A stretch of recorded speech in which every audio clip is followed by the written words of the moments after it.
వైసీపీని వలసలు కలవరపెడుతున్నాయి. మాజీ మంత్రులు, మాజీ ఎమ్మెల్యేలు పార్టీని వీడుతున్నారు. నిన్న బాలినేని, నేడు సామినేని. నెక్స్ట్ ఎవరు అనేది ఏపీలో హాట్ టాపిక్గా మారింది. నేడు వైసీపీకి రాజీనామా చేయనున్నారు మాజీ ఎమ్మెల్యే సామినేని ఉదయభాను.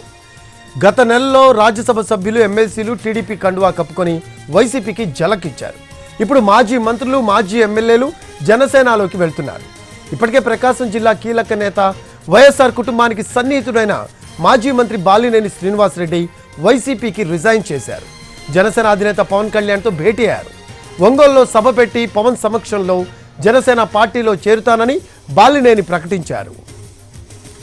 మాజీ ఎమ్మెల్యే సామినేని ఉదయభాను కూడా వైసీపీని వీడి జనసేనలో చేరాలని నిర్ణయించుకున్నారు.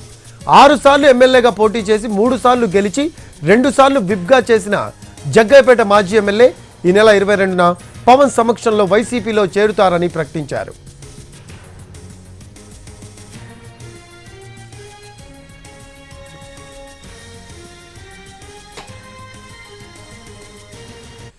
ప్రస్తుతం జనసేనలో చేరుతున్న వారిలో కాపు సామాజిక వర్గం వారే ఎక్కువగా ఉన్నారు. ఎమ్మెల్సీ తోట త్రిమూర్తులు, మాజీ ఎమ్మెల్యే కిలారు రోసయ్య జనసేన కండువా కప్పుకుంటారు అనే ప్రచారం జరుగుతోంది. పవన్ నుంచి గ్రీన్ సిగ్నల్ రాగానే వరుసగా నేతలు పార్టీలో చేరుతారని పొలిటికల్ సర్కిల్లో టాక్ వినిపిస్తూ ఉంది.